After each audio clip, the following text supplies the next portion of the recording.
Shalom, salam sejahtera di dalam kasih Tuhan Yesus Kristus. Teman-teman yang baik hati, yang diberkati Tuhan dimanapun kalian berada. Kembali berjumpa dengan saya di dalam Suara Kebenaran.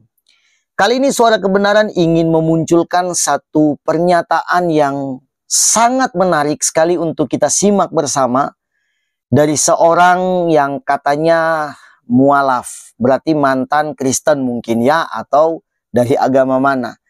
Tapi kalau lihat dari penjelasan-penjelasan dia, sepertinya cukup menguasai tentang Alkitab. Jadi ya bisa kita simpulkan dia dari Kristen.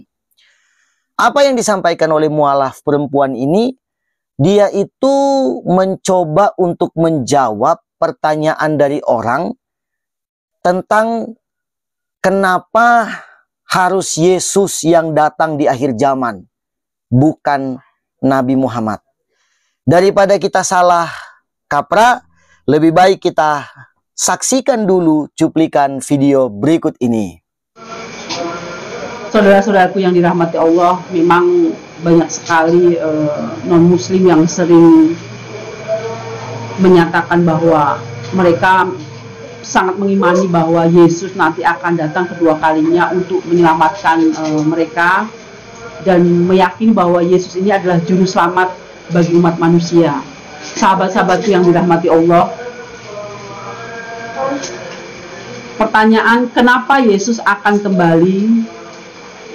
kembali lagi untuk menyelamatkan dunia dan bukan Nabi Muhammad yang datang di akhir zaman.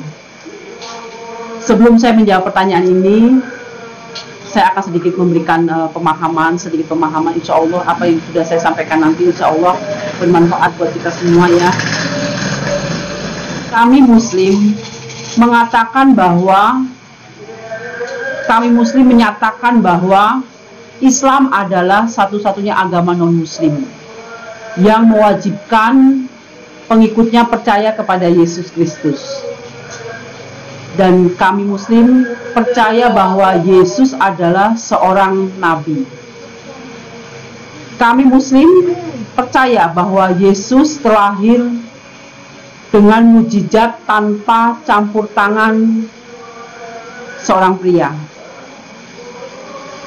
Dan kami Muslim sangat percaya sekali bahwa Yesus Kristus adalah Mesias.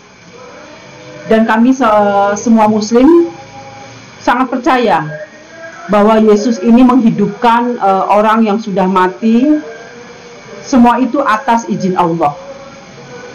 Dan Muslim juga percaya bahwa Yesus menyembuhkan orang yang berpenyakit kusta dan orang buta atas izin Allah juga.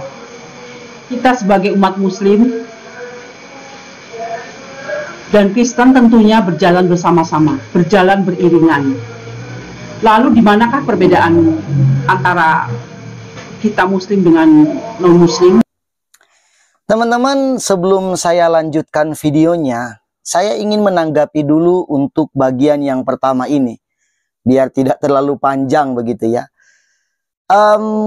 Satu hal yang ingin saya sampaikan kepada kita semua, kita patut mengapresiasi kejujuran dari sang mualaf ini. Dia menyampaikan dengan begitu lembut, dengan begitu santun, menyampaikan tentang jawaban dia atas pertanyaan dari orang, mengapa harus Mesias, Yesus Kristus yang harus datang di akhir zaman, bukan Nabi Muhammad. Dia memang belum memberikan jawaban mengapa. Dia baru masuk pada penjelasan yang lain tentang kepercayaan mereka terhadap Yesus. Dia mengatakan begini, kami Muslim adalah satu-satunya non-Islam yang diwajibkan untuk percaya kepada Yesus adalah Nabi, percaya kepada Yesus yang dilahirkan tanpa campur tangan pria, dan sangat percaya sekali bahwa Yesus adalah Mesias, kemudian percaya bahwa Yesus menyembuhkan orang yang sakit kusta dan menyembuhkan orang-orang yang lain yang sakit apapun. Sangat-sangat percaya. Pernyataan ini buat saya mengejutkan. Kenapa? Kalau kita lihat ya, bagian tentang percaya bahwa Yesus itu adalah Mesias, maka sebetulnya secara tidak langsung, sebetulnya mereka atau khususnya mualaf yang satu ini meyakini bahwa Yesus itu adalah Tuhan.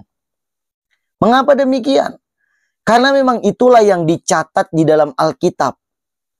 Meskipun secara pengertian bahwa Mesias itu adalah yang diurapi, tetapi di dalam Injil Matius itu dikonfirmasi bahwa dia adalah Mesias, Sang Juru Selamat. Di dalam Alkitab menjelaskan bahwa Juru Selamat itu adalah Tuhan, bukan manusia. Dan Yesus itu adalah Juru Selamat. Malaikat Gabriel menyampaikan kepada Yusuf dan kepada Maria, engkau harus memberi dia nama Immanuel, karena dialah yang akan menyelamatkan umat manusia.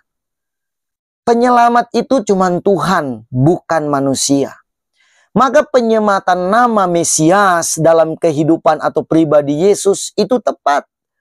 Bukan mengarah kepada nabi biasa, manusia biasa, tetapi mengarah kepada Yesus adalah Tuhan yang menciptakan langit dan bumi. Itu sebetulnya. Tapi memang penjelasan berikut dari mualaf ini, ya itulah. Lagi-lagi dia akan melarikan kepada tidak percaya bahwa Yesus adalah Tuhan. Kita lanjutkan videonya. Perbedaannya adalah hampir semua umat Kristen percaya bahwa Yesus adalah Tuhan. Yesus berkata di dalam Yohanes 14:28, Bapakku lebih besar daripada aku. Di dalam Yohanes 10:29, Bapakku lebih besar dari segalanya. Ya, teman-teman, kelanjutan dari video ini yaitu seperti yang saya bilang tadi. Dia mau menyampaikan bahwa perbedaan antara Kristen dan Islam hanya masalah tidak percaya dan percaya bahwa Yesus adalah Tuhan. Dia mengatakan bahwa Islam tidak percaya bahwa Yesus adalah Tuhan. Kemudian dia mengatakan hampir semua orang Kristen percaya bahwa Yesus adalah Tuhan. Bagian ini saya coba untuk luruskan dulu. Saya pikir tidak hampir semua orang Kristen ya. Tetapi memang semua orang Kristen percaya bahwa Yesus adalah Tuhan. Ingat, Kristen. Kata Kristen artinya pengikut Kristus. Kalau dia pengikut Kristus, Kristen yang sejati, maka dia percaya bahwa Yesus adalah Tuhan. Kalau dia Kristen yang tidak sebenarnya atau Kristen-Kristenan, maka belum tentu dia percaya bahwa Yesus adalah Tuhan. Kemudian dia mengatakan atau dia mengutip bagian ayat dalam firman Tuhan. Sebetulnya ayat-ayat ini yang mereka suka ambil, biasa juga diambil oleh kaum mualaf yang lain atau ustadz-ustadz yang lain, yang sering kali ceramah dan mencoba untuk meyakinkan orang bahwa Yesus bukan Tuhan. Dari mana? Dari pernyataan Tuhan itu sendiri. Dua contoh ya, dari banyaknya contoh yang bisa kita dengarkan dari mereka. Dia kutip di dalam Yohanes 14 ayat 28 dikatakan begini. Kamu telah mendengar bahwa aku telah berkata kepadamu, aku pergi, tetapi aku datang kembali kepadamu. Sekiranya kamu mengasihi aku, kamu tentu akan bersuka cita karena aku pergi kepada Bapakku, sebab Bapa lebih besar daripadaku. Yohanes 10 ayat yang ke-29. Bapakku yang memberikan mereka kepadaku lebih besar daripada siapapun, dan seorang pun tidak dapat merebut mereka dari tanganku.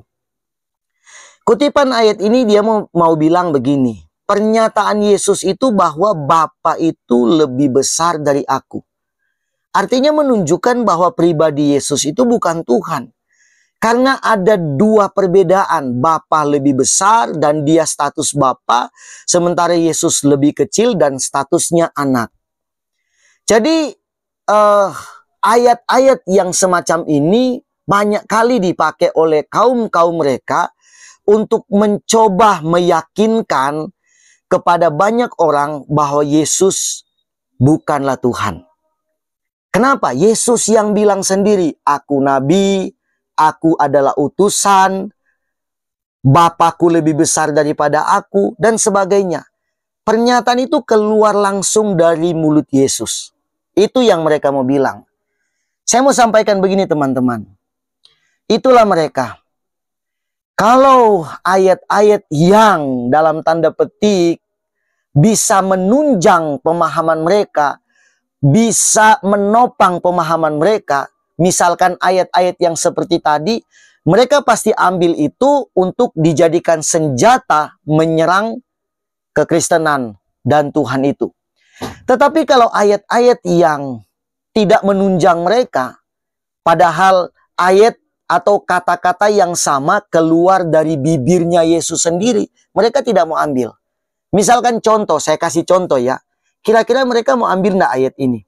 Yohanes 10 ayat yang ke-30.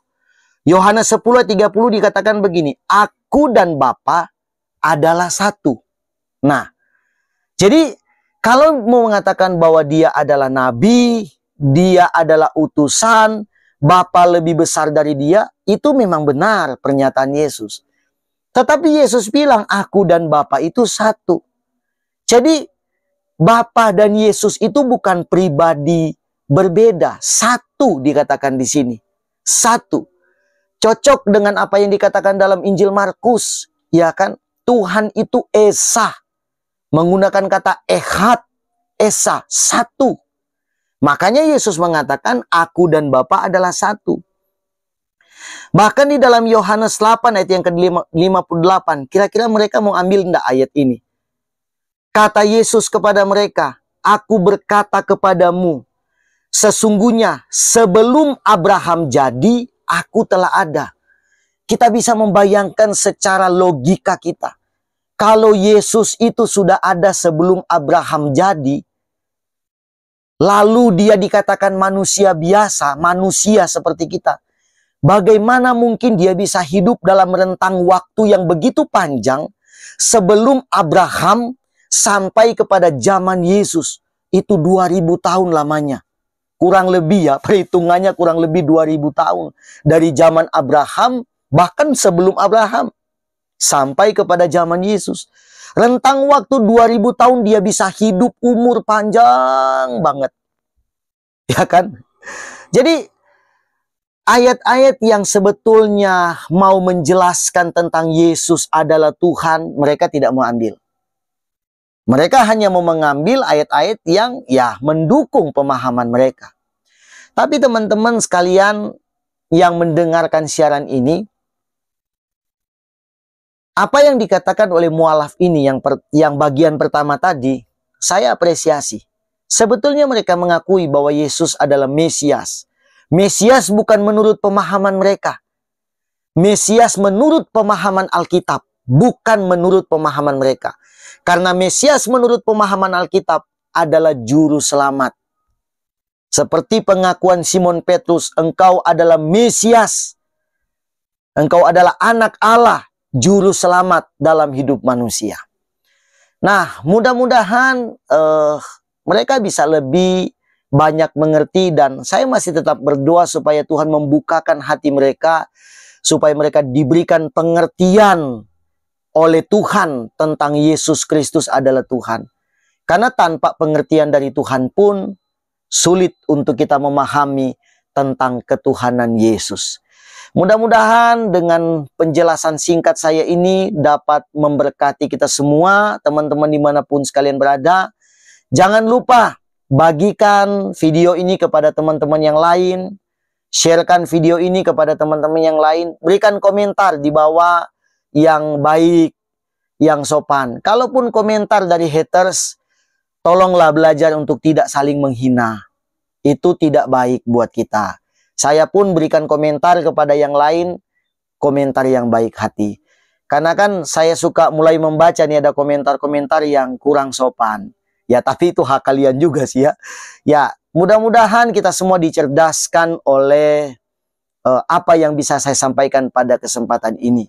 Kita jumpa kembali pada video berikutnya. God bless you.